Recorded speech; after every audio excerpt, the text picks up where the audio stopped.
नमस्कार, जय हिंद दोस्तों। स्वागत है आपका अपने YouTube channel important MCQ by Sandeep में। दोस्तों, जैसा कि आप जानते हैं कि हम लोग डीएलएड 4th सेमेस्टर मैथ की तैयारी कर रहे हैं और इसी के अंतर्गत हम आपको 4 मॉडल पेपर उपलब्ध करा चुके हैं और 3 मॉडल पेपर के सोल्यूशन वाले वीडियो भी आपको उपलब्ध करा चुके हैं। अब यहाँ पर जो मॉडल पेपर नंबर 4 मैंने कल आपको दिया था उसका आज हम सोल्यूशन वीडियो लेकर आए हैं। तो इस वीडियो में इन सभी 18 प्रश्नों के उत्तर हम आपको बताने जा रहे हैं और आप अपने आंसर्स मैच भी कर सकते हैं, क्योंकि मैंने मॉडल पेपर आपको पहले प्रोवाइड करा दिया था तो वहां पर आपने सॉल्व किया होगा और यहां पर आपको क्या करना है, आपको अपने आंसर्स मैच करने हैं। तो चलिए शुरू करते हैं आज का वीडियो को शुरू करने से पहले एक निवेदन, अगर आपने अभी तक चैनल को सब्सक्राइब नहीं किया तो चैनल को सब्सक्राइब करके घंटी का निशान जरूर दबा लें ताकि ऐसे ही वीडियोस का नोटिफिकेशन आपको लगातार मिलता रहे। तो शुरू करते हैं आज का वीडियो। तो यहाँ पर जो पहला प्रश्न हमने लिया था, अंडर रूट 1296 बराबर क्वेश्चन मार्क की पावर 2। अगर हम यहाँ पर क्वेश्चन मार्क की जगह हम x रख दें, यानी अंडर रूट 1296 बराबर एक्स स्क्वायर, ठीक है, चाहे x रखे चाहे स्क्वायर, वो आपका क्वेश्चन मार्क रख दे, कोई दिक्कत नहीं। तो 1296 का जो वर्गमूल होता है वो होता है आपका 36। तो यहाँ पर हो जाएगा 36 बराबर एक्स स्क्वायर, ठीक है। अब यहाँ से स्क्वायर हटेगा तो इधर लग जाएगा अंडर रूट 36। तो अंडर रूट 36 यानी x की जो वैल्यू निकल के आ गई वो आ गई 6। यहाँ पर ये जो बी ऑप्शन है, यहाँ पर एक गलत से लग गया था, यहाँ एक नहीं केवल 6 था। तो यहाँ पर जो x की वैल्यू आएगी वो आएगी 6, ठीक है। तो ऑप्शन नंबर बी सही हो जाएगा, लेकिन थोड़ी सी कंफ्यूजन हो गई तो वहाँ 16 लिख गया था। तो इसका आंसर कितना आ गया, 6 आ गया। चलो अब आगे देखते हैं। अगला प्रश्न है, किसी शंकु की मात्र ऊंचाई 2 गुना करने से शंकु का आयतन क्या हो जाएगा। देखो, शंकु का आयतन क्या हो जाएगा, 2 गुना, 4 गुना, 6 गुना, 8 गुना। तो शंकु का आयतन हमें पता होना चाहिए कितना होता है, 1/3 पाई आर स्क्वायर एच। ये क्या है, ये शंकु का आयतन है। अगर इसी जगह हम h की जगह 2h कर दें, यानी ऊंचाई को 2 गुना कर दें, तो हम यहाँ पर 2h कर देते हैं। तो 2h करने से क्या फर्क होगा, ये जो 2 है इसको हम उठा कर अगर इधर बाहर रख लें तो 2 into 1/3 pi R square H, यानी आपने यहाँ पर देखा जो आपका आयतन है वो भी 2 गुना हो गया। ये आयतन का ही तो फॉर्मूला है। तो अगर हम ऊंचाई को 2 गुना कर देते हैं तो शंकु का जो आयतन होगा वो 2 गुना हो जाएगा। तो यहाँ पर जो सही उत्तर होगा ऑप्शन नंबर ए। क्लियर हो गई बात। क्योंकि आप सोच रहे होंगे ये 2 उठा के हमने इस तरफ क्यों रख दिया, क्योंकि ये सब जो है ये सब मल्टीप्लाई में है। तो इस 2 को उठा के चाहे हम यहाँ रख दें, चाहे यहाँ रख दें, चाहे यहाँ रख दें, कोई फर्क नहीं पड़ता। क्लियर हो गई बात। तो ये चीज आप समझ गए। आगे देखते हैं, 2 समान समलंब को मिलाने से क्या बनता है। समलंब चतुर्भुज, समांतर चतुर्भुज, वर्गाकार आकृति या फिर घनाकार आकृति। देखिए समलंब मैंने आपको बताया था कि कैसे बनते हैं, ये समलंब हो गया। क्लियर हो गई बात। अब 2 समलंब मिलाने तो 2, एक और ये हमने समलंब बना दिया। अब इन दोनों को मिलाना है, तो मिलाएंगे कैसे। मान लीजिए ये हमने सीधा रखा और ये वाला जो है ये हमने इसको उल्टा करके, मतलब जो ऊपर की भुजा है उसको नीचे कर दिया, तो ये आपके सामने हो जाएगा कुछ ऐसा, ठीक है। तो जब 2 समान समलंब मिलाते हैं तो बनता क्या है, तब बनता है समांतर चतुर्भुज। क्लियर। क्योंकि ये देखिए ये समांतर रेखा हो गई और ये वाली समांतर रेखा हो गई। क्लियर हो गई बात। तो 2 समान समलंब को मिलाने से क्या बनता है, समांतर चतुर्भुज बनता है। अगला यहाँ पर जो प्रश्न है, प्रश्न संख्या 4, समुद्र पार जाने वाले 100 जहाजों में 50 डूब जाते हैं, तो समुद्र पार जाने वाले जहाज के डूबने की प्रायिकता। तो प्रायिकता का मैंने पहले भी फॉर्मूला बताया कि संभावित परिणाम बटे कुल परिणाम। यहाँ पर जहाज कितने डूब सकते हैं, 50 जहाज डूब सकते हैं, तो 50 हो गया आपका संभावित और कुल जहाज हैं 100, तो 50/100 यहाँ पर इसका उत्तर होगा। क्लियर हो गई बात। अगला यहाँ पर जो प्रश्न है, प्रश्न संख्या 5, साइन 60 प्लस कॉस 60 का मान ज्ञात करो। देखो साइन 60 की कितनी वैल्यू होती है, √3/2। कॉस 60 की कितनी वैल्यू होती है, 1/2। तो आप इसको सॉल्व कर लीजिए, √3 + 1। यहाँ पर इसका उत्तर आएगा √3 + 1/2, ऑप्शन नंबर ए। उम्मीद करता हूँ आसानी से ये चीज़ समझ में आ गई होगी। अगर कोई डाउट हो इन 5 प्रश्नों में तो आप नीचे हमें कमेंट में जरूर बताइएगा। चलो अब बढ़ते हैं अगले प्रश्न की तरफ। प्रश्न संख्या 6। एक 15 सेंटीमीटर ऊंचाई वाले बेलन का आयतन 96 पाई घन सेंटीमीटर। बेलन का संपूर्ण पृष्ठ ज्ञात करो। इस प्रश्न में बेलन की ऊंचाई दे रखी है और आयतन दे रखा है और प्रश्न में पूछा गया है कि बेलन का संपूर्ण पृष्ठ ज्ञात करो। तो संपूर्ण पृष्ठ का जो फॉर्मूला होता है वो होता है 2 पाई r ब्रैकेट के अंदर r प्लस h। तो यहाँ पर आपने देखा होगा कि ऊंचाई हमें दे रखी है, लेकिन यहाँ पर r यानी जो त्रिज्या होती है वो हमें नहीं दे रखी। ये जो r है ये हमें नहीं दे रखी है, तो हमें r निकालना होगा। r कैसे निकालेंगे? हम लोग आयतन की मदद से r को निकाल सकते हैं। जैसे हमने यहाँ पर लिख दिया बेलन का आयतन बराबर 96 पाई प्रश्न में दे रखा है। अब आयतन का फॉर्मूला हमने रख दिया पाई आर स्क्वायर एच। अब पाई आर स्क्वायर एच को हम 96 पाई के बराबर कर देते हैं, तो एच की सबसे पहले हमने यहाँ पर वैल्यू रख दी, तो पाई आर स्क्वायर 15 बराबर 96 पाई। अब पाई पाई दोनों तरफ से कट जाएगा और ये जो 15 है बराबर के उस तरफ चला जाएगा, तो ये हो जाएगा 96 बटे पाई। अब 96 बटे 15, 96 बटे 15 को जो हमने सॉल्व किया तो आपके सामने आ गया 6.4। अब यहां से हमने जब r का स्क्वायर हटाया तो दूसरी तरफ लग जाएगा अंडर रूट। अंडर रूट लग गया तो 6.4 का हो गया स्क्वायर रूट। तो जब 6.4 का स्क्वायर रूट हमने निकाला तो वो आ रहा है 2.54 सेंटीमीटर। तो यहाँ पर r यानी त्रिज्या आपकी निकल के आ गई 2.54। अब इसी त्रिज्या को हम संपूर्ण पृष्ठ के फॉर्मूले में रखेंगे और अपना आंसर निकाल लेंगे। यहाँ देख सकते हैं 2 पाई r प्लस h, तो 2 लिख दिया, r की पाई की वैल्यू हो गई 22/7, r हमने निकाला 2.54, r प्लस h है तो 2.54 प्लस 15, इसको जोड़ा तो आ गया 17.54, 22 और 2 का गुणा किया तो हो गया 44, 2.5 ये सेम टू सेम ऐसे ही रखा है। अब इसको आप मल्टीप्लाई कर लेंगे तो आएगा 1960.27/7। क्लियर? अब इसको जब सॉल्व करेंगे तो आएगा 280 वर्ग सेंटीमीटर। तो इस तरह आपने देखा कि किस तरह हमने बेलन का संपूर्ण पृष्ठ निकाल लिया आयतन और ऊंचाई की मदद से। आपके सामने x square minus 2x minus 48, यहाँ पर गुणनखंड करना है, फिर गुणनखंड के बाद x की वैल्यू फाइंड आउट करनी, क्योंकि बराबर में 0 लगा हुआ है तो हमें इसकी वैल्यू निकालनी होगी। देखो अब जो बीच में होता है -2x, इसे तोड़ना होता है, ऐसे दो भागों में तोड़ना होता है कि गुणा करने पर तो 48 आए, जोड़ने और घटाने पर 2x आ जाए। तो अगर हम x स्क्वायर -2x को 8 और 6x के फॉर्म में तोड़ लेते हैं तो ये 8 छंग 48 हो जाएगा, और 8 से 6 को घटाएंगे तो 2 मिल जाएगा। तो इस तरह आपका ये 2x 8 और 6 के फॉर्म में टूट गया। अब यहाँ से कॉमन ले लेते हैं, x को कॉमन लेंगे तो x स्क्वायर में x कॉमन लेंगे बचेगा x, माइनस 8x में x कॉमन लेंगे बचेगा 8। ठीक है, अब ब्रैकेट के अंदर कितना आया? x माइनस 8 आया। अब यही x माइनस 8 उठाकर हम यहाँ रख देंगे। ठीक, अब इसके ऊपर देखेंगे, यहाँ है x और यहाँ है 6x। अगर 6x में x को हटा दे तो बचेगा प्लस का 6, तो वही हमने यहाँ पर प्लस का 6 रख दिया और बराबर 0। क्लियर? अब यहाँ पर एक ब्रैकेट में आ जाएगा x माइनस 8, एक ब्रैकेट में आ जाएगा x प्लस 6, ये रहा x और ये रहा 6। क्लियर हो गई बात? तो यहाँ पर क्या हो गया? x माइनस 8 एक ब्रैकेट में और दूसरे ब्रैकेट में x प्लस 6। ठीक है, अब दोनों को अलग अलग कर लेंगे। x माइनस 8 बराबर 0, x प्लस 6 बराबर 0। तो x माइनस 8 बराबर 0, तो माइनस 8 बराबर के उस तरफ जाएगा तो एक वैल्यू निकल के आ जाएगी x बराबर 8, दूसरी वैल्यू निकल के आएगी x बराबर माइनस का 6।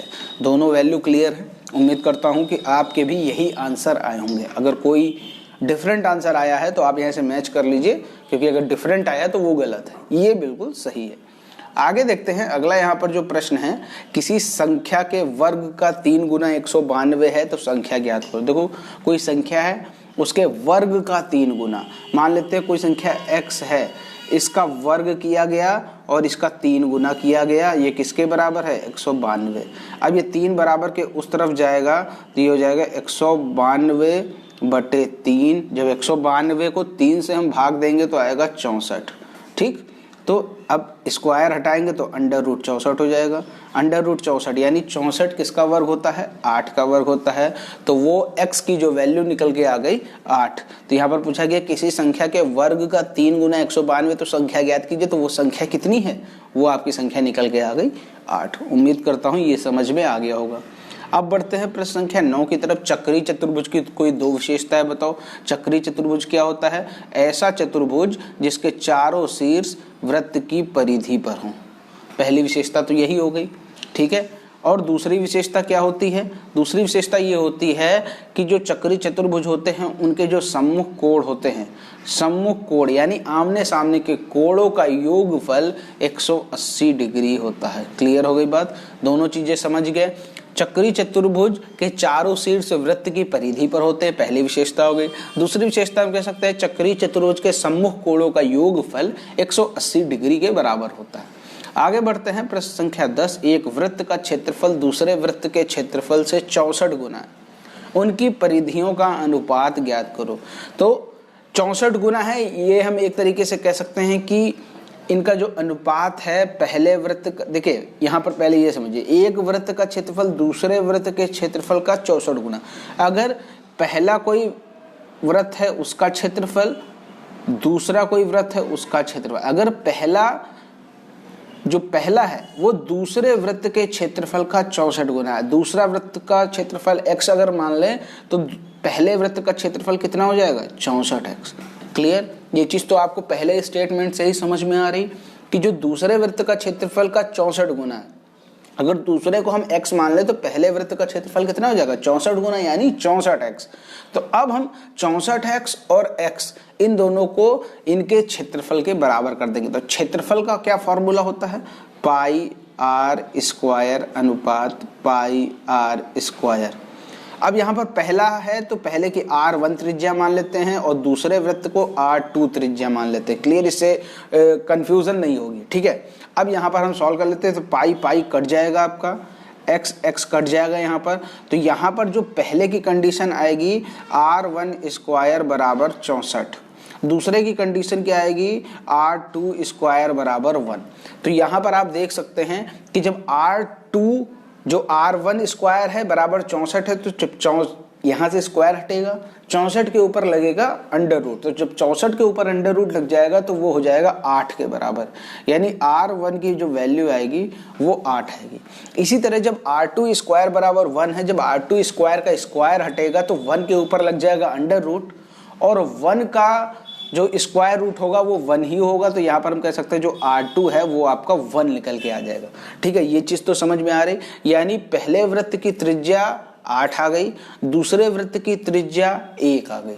अब यहाँ पर परिधि का अनुपात पूछा है, तो यहाँ पर परिधि का अनुपात मैं आपको बता दूं, अगर मुँह जबानी की बात करें तो मुँह जबानी में आपको बता दूं, जो परिधि का अनुपात होता है वो जो वृत्त की त्रिज्या का अनुपात होता है वही परिधि का अनुपात होता है। अगर हम यहाँ पर वृत्त की त्रिज्या का अनुपात देखें तो R1 अनुपात R2 अगर निकाले तो 8:1 है, ठीक है। जो वृत्त की त्रिज्या का अनुपात होता है वही वृत्त की परिधि का अनुपात होता है, ठीक है। ये चीज तो समझ गए। तो यहाँ पर परिधि का अनुपात कितना आएगा? 8:1। अगर हम कहें कि इसको संख्या 11 आपके सामने है, दो कोणों का अनुपात 5:4 है। यदि एक कोण दूसरे से 10 डिग्री अधिक हो तो उन कोणों का माप ज्ञात करो। देखो, अगर मुँह जबानी अगर किसी ऑप्शन वाले क्वेश्चन ये आ जाता, ठीक है, हमें सॉल्व ना करना पड़ता, तुम सीधा निकाल सकते हैं। देखिए 5 और 4, 5 में 4 घटाइए कितना आएगा? 5 - 4 बराबर 1। तो ये जो 1 है, एक कोण दूसरे से 10 अधिक है, यानी जो 5 है वो 4 से 10 अधिक है, यानी यहाँ पर 1 की वैल्यू कितने के बराबर है? 10 के बराबर। जब 1 की वैल्यू 10 के बराबर है तो 5 की वैल्यू कितने के बराबर हो जाएगी? 50 के। 4 की वैल्यू कितने के बराबर हो जाएगी? 40 के। तो उन कोणों का माप कितना हो जाएगा?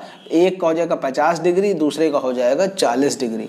ये तो हो गई मुँह जबानी बात। अगर हम इसको डीएलएड में करेंगे कॉपी के ऊपर तो वो कैसे करेंगे? देखिए यहाँ पर सबसे पहले क्या कर लेते हैं, मान लेते हैं हम कोण क्या है? x है। तो कोणों का अनुपात 5 और 4 दे रखा, तो ये हो जाएगा आपका 5x और दूसरा हो जाएगा 4x, ठीक है, बड़ा कोण हो गया 5x, छोटा कोण हो गया 4x। अब प्रश्न में बता रहा है एक कोण दूसरे से 10 अधिक है, यानी 5x माइनस 4x अगर हम करें तो ये 10 के बराबर होना चाहिए। ठीक है, अब 5x में 4x घटाएंगे तो आएगा x, x बराबर कितना आ गया 10x। बड़ा कोण हमने माना था 5x, छोटा कोण माना था 4x। अब x की वैल्यू 10 रख दीजिए तो यहां से हो जाएगी 50, और 4x में x की वैल्यू 10 रखेंगे तो हो जाएगा 40। देखिए पहले हमने मुंह जबानी किया था, अब यहाँ पर कॉपी में सॉल्व करके भी आपको बता दिया। इसको आप कॉपी में कैसे लिखेंगे ये भी आप देख सकते हैं। इस तरह आप लिखेंगे तो आपको पूरा 1 नंबर मिल जाएगा। पहले कोण का अनुपात लिख दिया, फिर कोण को मान लिया x, तो बड़ा कोण 5x हो गया, छोटा कोण 4x हो गया। फिर प्रश्न के अनुसार क्या करेंगे, 5x माइनस 4x बराबर 10 कर लेंगे तो x की वैल्यू 10 आ गई। अब x की वैल्यू 10 आ गई तो बड़े कोण में x की वैल्यू रख देंगे, छोटे कोण में x की वैल्यू रखेंगे, तो 50 और 40 आपके सामने निकल के आ गया। प्रश्न संख्या 12 यहाँ पर है, यदि किसी भिन्न के हर में 1 जोड़ दिया जाए तो भिन्न 1/2, और यदि अंश में 1 जोड़ दिया जाए तो भिन्न 1 के बराबर हो जाती, तो वह भिन्न ज्ञात करो। तो उस भिन्न को हम मान लेते हैं x/y। ठीक है, पहली कंडीशन कह रहा है भिन्न के हर में 1 जोड़ दो, तो हमने भिन्न के हर में 1 जोड़ दिया तो भिन्न कितनी हो गई 1/2। ठीक, ये आपकी पहली कंडीशन हो गई। अब दूसरी कंडीशन क्या कह रहा है, अंश में 1 जोड़ दो, तो ये लीजिए अंश में 1 जोड़ दिया हमने तो भिन्न कितनी हो गई 1। अब यहाँ पर आपके सामने 2 कंडीशन आ गई, x/y + 1 = 1/2, दूसरी कंडीशन आ गई x + 1/y = 1। अब इन दोनों कंडीशन को अगर आपने सॉल्व कर लिया तो x और y की वैल्यू निकल आएगी। जब आप इन दोनों को सॉल्व करेंगे तो x y की वैल्यू निकालना पड़ेगा। तो यहाँ पर आप देख सकते हैं इस तरह हमने यहाँ पर एक्स वाई की वैल्यू निकाल ली है। एक्स वाई की वैल्यू कितनी आ गई, एक्स की वैल्यू आ गई आपके सामने 2 और वाई की वैल्यू आ गई 3। ठीक है, अब यहाँ पर तो हमने भिन्न क्या मानी थी x/y, तो x की वैल्यू 2y, y की वैल्यू 3 आई, तो भिन्न कितनी हो गई 2/3। उम्मीद करता हूँ ये आप आसानी से समझ गए होंगे। चलिए बढ़ते हैं प्रश्न संख्या 13 की। प्रश्न संख्या 13 है 1/x² + 5 = 1/9। बेहद आसान क्वेश्चन था, इसको मैंने यहाँ पर डाला हुआ है। अब क्या करेंगे, त्रिज्या गुणा कर देंगे, इसका इससे गुणा करेंगे, इसका इससे, तो हो जाएगा x² 5 = 9। ये आ गया x² = 5 = 9। अब ये 5 बराबर के उस तरफ जाएगा, ये प्लस में है तो ये उधर जाएगा तो माइनस में हो जाएगा। x² 9 - 5, 9 - 5 होता है 4। अब यहाँ से x² का स्क्वायर हटाएंगे तो 4 पे लग जाएगा रूट, तो x की वैल्यू कितनी आ गई x = 2। उम्मीद करता हूँ ये बहुत आसान सा क्वेश्चन था, ये आपके समझ में आ गया होगा। बढ़ते हैं अगले प्रश्न की तरफ। प्रश्न संख्या 14 क्या कह रहा है, एक बेलन के आधार का व्यास 28 सेंटीमीटर और ऊंचाई 18 सेंटीमीटर। देखिए व्यास की कहीं जरूरत नहीं पड़ती, हमें जरूरत पड़ती है त्रिज्या की। तो त्रिज्या क्या होता है, व्यास का आधा होता है, तो आपकी जो त्रिज्या होगी यानी r होगी वो 28/2, यानी 28 का आधा करेंगे तो 14 सेंटीमीटर आ गई। ठीक है, ऊंचाई आपकी 18 दे रखी है। अब आयतन का फार्मूला लगाकर आप आयतन यहाँ से निकाल सकते हैं। आयतन का फार्मूला क्या होता है, πr²h, तो पाई की वैल्यू होती है 22/7, r कितना है 14, r² है तो 2 बार 14 14 कर दिया, और h की वैल्यू है 18। तो ये आपका आयतन निकल के आ गया। जब भी आप इसको सॉल्व करेंगे 22/7, ये 7 दूना 14 कट जाएगा, तो ये बचेगा 22 × 2 × 14 × 18, इन सभी का आप गुणा करेंगे तो आएगा 11088, और इसकी इकाई क्या लिखी जाएगी, घन सेंटीमीटर। ठीक है, घन सेंटीमीटर। अगर आपका 11088 आ रहा है तो बिल्कुल सही है। ठीक है, ये तो हो गया आयतन। चलो अब और क्या दिया है, और दिया है संपूर्ण पृष्ठ निकालो। संपूर्ण पृष्ठ का क्या फॉर्मूला होता है, 2πr ब्रैकेट के अंदर h + r। 2 पाई की वैल्यू है 22/7, r अभी आपने निकाला था 14, ब्रैकेट के अंदर 14 + 18, ऊंचाई आपकी कितनी है 18, r कितनी है 14, तो ये हो जाएगा आपका, ये कट जाएगा 7 दूना, तो ये हो जाएगा 2 × 22 × 2 और × 32। 14 और 18 को जब जोड़ेंगे तो हो जाएगा 32। तो ये आप इसको मल्टीप्लाई कर लीजिए, 22 का 2 में करेंगे 44, 44 का 2 में करेंगे 88, 88 × 32 हो जाएगा आपका 2816 वर्ग सेंटीमीटर। अगर आपका आयतन 11088 आया है और संपूर्ण पृष्ठ 28-16 आया है तो बिल्कुल सही है, 2 नंबर आप आसानी से ले सकते हैं। यहाँ पर जो प्रश्न संख्या 15 है, साइन ए बराबर 3/4 है, तो कॉस ए और टेन ए का यहाँ पर मान बताना है। यानी साइन की वैल्यू दे रखी है, कॉस और टेन की वैल्यू आपको निकालनी है। तो यहाँ पर सबसे पहले हम इसका जो रूल होता है अगर हम वो समझ ले तो हमें कॉस की वैल्यू, टेन की वैल्यू, कॉसेक की वैल्यू कुछ भी पूछे हम आसानी से निकाल सकते हैं। तो यहाँ पर सबसे पहले हम इसका जो फॉर्मूला होता है वो समझ लेते हैं। इसका फॉर्मूला क्या है? ये जो साइन कॉस टेन की वैल्यूज निकालनी होती है, दरअसल इनका डेरिवेशन जो होता है वो पाइथागोरस प्रमेय के द्वारा होता है। जैसे यहाँ पर पाइथागोरस प्रमेय जो लगता है वो राइट एंगल यानी समकोण त्रिभुज में लगता है। जैसे यहाँ पर लिखा हुआ है लंब, कर्ण और आधार। यहाँ पर आपके सामने एक चित्र भी बना हुआ है जो कि समकोण त्रिभुज का है। यहाँ पर ये लंब है, ये कर्ण है और ये आधार है। इसी के बेसिस पर साइन कॉस टेन, कॉसेक, सेक, कॉट की वैल्यूज निकाली जाती हैं। यहाँ पर आपको एक चीज याद रखनी होगी, एल ए एल और के ए, यानी जिसको हम लोग आम भाषा में कहते हैं लाल कक्का। लाल कक्का के माध्यम से हम लोग इसको आसानी से याद कर लेते हैं। देखिए जैसे हमने लिख लिया एल ए एल लाल हो गया, के ए हो गया कक्का। अब यहाँ पर आपने इसको लिख लिया और ऊपर आपने लिख दिया साइन कॉस टेन। यानी अगर कभी भी साइन की वैल्यू निकालनी होगी तो हम फॉर्मूला यूज करेंगे L अपॉन के। L से होता है आपका लंब और K से आपका होता है कर्ण। ये चीज आप समझ गए। अगर हमें कॉस की वैल्यू निकालनी होगी तो हम A अपॉन के करेंगे। A अपॉन के यानी A फॉर आधार और K फॉर कर्ण। क्लियर? ये आपका आधार हो गया और ये आपका कर्ण हो गया। इसी तरह जब हमें टेन की वैल्यू निकालनी होगी तो हमें फॉर्मूला लगाना होगा L अपॉन ए। L मतलब लंब, A मतलब आधार। ये आपका लंब है और ये आधार। ये चीज तो आपको क्लियर हो गई होगी। अब दोस्तों आप सोच रहे होंगे कि ये सब क्या है। अब दोस्तों यहाँ पर मेन काम अब शुरू होता है। आप यहाँ देख सकते हैं लिखा हुआ है साइन ए बराबर 3/4, यानी साइन की जो वैल्यू है वो होती है L अपॉन के। यानी आप यहाँ पर ऐसे समझ सकते हैं कि ये लिखा है आपके सामने साइन ए बराबर 3/4 और इसकी वैल्यू हम जानते हैं कि ये होती है L अपॉन के। तो यहाँ पर हम ये कह सकते हैं कि L बराबर कितना होगा, 3 होगा और K बराबर 4 होगा। ये यहाँ पर आप देख सकते हैं L बराबर 3 और K बराबर 4। तो यहाँ पर हम इसकी वैल्यू अगर हम लंब को रख दें 3 और कर्ण को रख दें 4, ठीक है, तो यहाँ पर आपके सामने 3 और 4 मिल गया।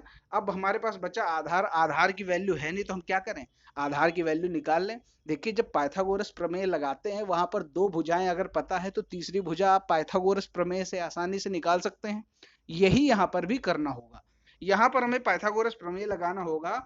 ये मैंने लगा दिया पाइथागोरस प्रमेय आपके सामने। कर्ण स्क्वायर बराबर लंब स्क्वायर प्लस आधार स्क्वायर। तो कर्ण हमें दे रखा है 4, लंब दे रखा है 3, आधार हमें निकालना है। तो 4 का स्क्वायर किया 16, 3 का स्क्वायर किया 9। जब 9 को दूसरी तरफ ले जाएंगे तो हो जाएगा माइनस में। तो ये हो गया 16 माइनस 9 बराबर आधार का स्क्वायर। 16 माइनस 9 होता है 7, ठीक है। तो ये यहाँ पर 7 लिख दिया। आधार स्क्वायर बराबर 7। जब आधार का हम स्क्वायर हटाएंगे तो ये लग जाएगा √7। ये चीज तो आपको क्लियर हो गई। यानी आधार की जो वैल्यू यहाँ पर निकल के आ गई √7 निकल गई। यहाँ पर cos a और tan a का फॉर्मूला अभी हमने बताया था L A L K A, यानी जो साइन की वैल्यू होती है L अपॉन के, कॉस की वैल्यू होती है A अपॉन के और tan की वैल्यू होगी L अपॉन A।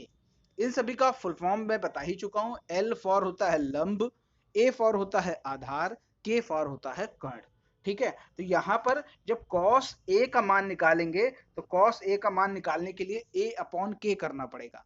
A की वैल्यू अभी आपने निकाली √7 और K की वैल्यू 4। क्लियर हो गई बात। अब हमें tan A की वैल्यू निकालनी है। tan A की वैल्यू निकालने के लिए हमें L अपॉन A का फॉर्मूला लगाना पड़ेगा। L आपका है 3 और A है आपका √7। क्लियर हो गई बात। तो यहाँ पर इस प्रश्न में cos A और tan A ही पूछा था और वो हमने आपके सामने निकाल दिया। यहाँ पर इस तरह के प्रश्न करने के लिए आपको बेसिक मेथड जरूर पता होना चाहिए। अगर किसी की भी वैल्यू दी है, यहाँ पर साइन A की वैल्यू दे रखी है तो हम साइन A साइन के हिसाब से रख देंगे, क्योंकि साइन का कौन सा हिसाब बनता है, L अपॉन K का, तो यहाँ पर L आपका 3 हो जाएगा और K आपका 4 हो जाएगा। इसी हिसाब से आप तीसरी भुजा भी निकाल लीजिए, ठीक है। और उसके बाद आपसे कॉस का पूछे, टेन का पूछे, कॉसेक का पूछे, सेक का पूछे, कॉट का पूछे, कोई भी वैल्यू पूछे आप आसानी से निकाल सकते हैं। पद दे रखे हैं, बारंबारता दे रखे हैं, चलिए इसको देखते हैं कैसे इसको सॉल्व किया। ये आप देख सकते हैं पद दे रखा है, बारंबारता दे रखी, एक अलग कॉलम आपको बढ़ाना होगा संचयी बारंबारता का। क्लियर। अब बारंबारता से ही संचयी बारंबारता बनती है, तो 4 का 4 हमने ऐसे ही लिख दिया। अब इस 4 में इस 5 को जोड़ दीजिए तो आ जाएगा 9। ये तो बनाना जानते होंगे, कई बार समझा चुका हूं। अब इस 9 में 4 को जोड़ दीजिए 13 आ गया, 13 में 6 को जोड़िए 19 आ गया, 19 में 5 जोड़िए 24 आ गया। इसी तरह करते हुए अंतिम में आपको मिल जाएगा 30। ठीक है, तो जो अंतिम में मिलता है वही हमारे पदों की संख्या होती है। तो पद बराबर 30 हो गया। और 30 है कैसी संख्या, सम है कि विषम, तो वो है सम। तो अब अगर सम पद मिल रहे हैं तो मध्यिका का सम वाला फॉर्मूला लगेगा, 1/2 ब्रैकेट के अंदर n/2वां पद प्लस n/2 प्लस 1वां पद। क्लियर हो गई बात। अब यहाँ पर n कितना है, यही पद की संख्या यानी 30, तो 30/2 और यहां लिखेंगे 30/2 प्लस 1, 30/2 होता है 15, 30/2 15 प्लस 1 बराबर 16वां पद। अब 15वां पद और 16वां पद आएगा कहां से, तो यहां पर 15वां पद हमें देखना है। तो 15 से जस्ट बड़ी संख्या देखो, ये तो 15 से छोटी है, 15 से जस्ट बड़ी ये है 19। अब 19 का पद आप ले लीजिए, वो है 15। ठीक है, यानी 15वें पद की वैल्यू निकल के आ गई 15। अब 16वें पद की वैल्यू निकाल ली है। 16वां पद कौन सा होगा, 16 से जस्ट बड़ा देखिए वो भी 19 ही है, और 19 की भी वैल्यू कितनी है 15। यानी 15वें पद और 16वें पद दोनों की वैल्यू कितनी है 15 है। तो हमने 15वें पद की जगह 15 लिख दिया, 16वें पद की जगह 15 लिख दिया, तो 15 हो गया 30, 1/2 इंटू 30, यानी मध्यिका जो आपकी निकल के आ गई वो आ गई 15।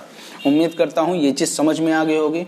मध्यिका कैसे निकालते हैं, सम और विषम दो फॉर्मूले अलग अलग होते हैं। अगर पद की संख्या सम आ रही है तो आपको ये फॉर्मूला लगाना है, और अगर पद की संख्या विषम आ रही है तो उसका फॉर्मूला होता है n+1/2वां पद। ये आपका मध्यिका का विषम वाला फॉर्मूला होता है। तो सब कुछ क्लियर रखिए। चलो अब अगला यहाँ पर क्या प्रश्न, अगला प्रश्न आपके सामने है, दो पासों को एक साथ फेंकने पर दोनों पर विषम अंकों के ऊपर आने की घटना का समुच्चय लिखो। यानी अगर हम दो पासों को एक साथ फेंकेंगे तो कोई ना कोई ऊपर नंबर आएगा जरूर, और यहाँ पर बताना है दोनों पर विषम अंकों के ऊपर आने की घटना का समुच्चय। देखो पासे में कितने अंक होते हैं, 1 2 3 4 5 6, और विषम कौन से होंगे, विषम होंगे 1 3 और 5।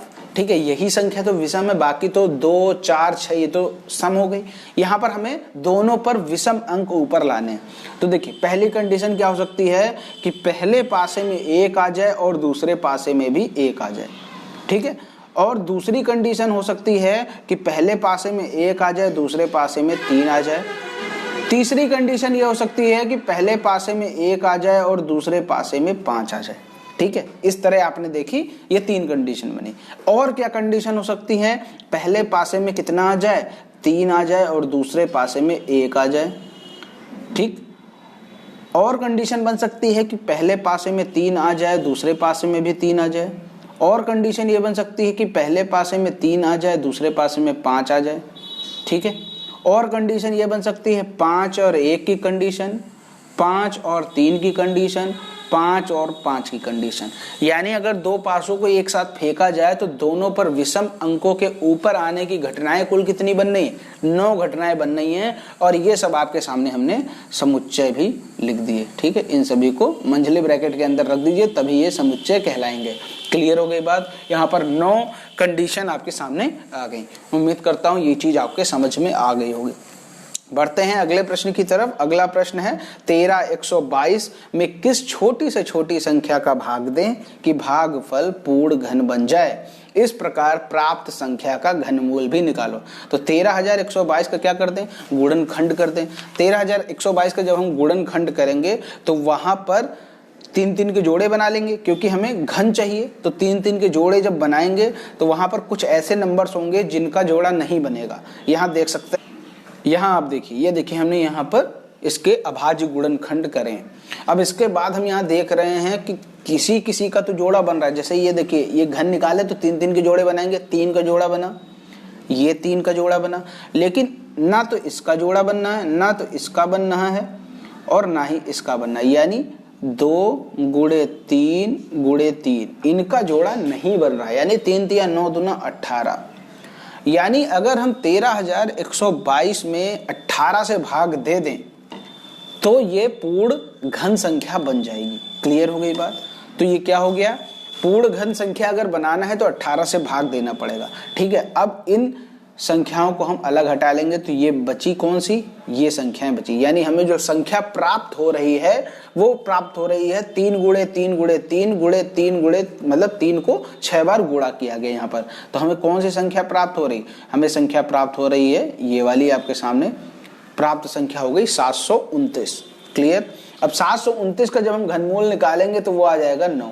क्यों आ जाएगा? क्योंकि 729 के ये आपके सामने अभाज्य गुणनखंड है। घनमूल निकालना है, 3 के जोड़े हमने बना लिए, ये 3 के जोड़े बन गए, इससे 1 3 ये उठा लिया, इससे 1 3 ये उठा लिया, 3 3 हो गया 9। क्लियर हो गई बात? तो 729 का घनमूल कितना निकल के आ गया, 9 निकल के आ गया। सारी चीजें क्लियर हैं। उम्मीद करता हूं ये सारे प्रश्न आपको अच्छे से समझ में आए होंगे। कोई भी डाउट हो तो नीचे कमेंट में जरूर बताइएगा। अब यहाँ पर आपके लिए जो प्रश्न है, जो आपको करना है, नीचे कमेंट बॉक्स में इसका उत्तर देना है। एक वृत्त का क्षेत्रफल 55 वर्ग मीटर है, इसकी त्रिज्या आपको ज्ञात करनी है। आपके सामने ऑप्शन दे रखे हैं, जो भी ऑप्शन सही है नीचे कॉमेंट में बता दीजिए। उम्मीद करता हूँ कि ये 18 प्रश्न आपको अच्छे से समझ में आ गए होंगे। अगर कोई भी डाउट हो तो नीचे कमेंट में हमें जरूर बता दीजिएगा, ताकि उस डाउट को भी हम दूर कर सकें। मिलते हैं दोस्तों अगले वीडियो में। अगर चैनल को सब्सक्राइब नहीं किया तो ऐसे ही मॉडल पेपर पाने के लिए चैनल को जरूर सब्सक्राइब कर लें। मिलते हैं दोस्तों अगले वीडियो में, तब तक के लिए जय हिंद, जय भारत।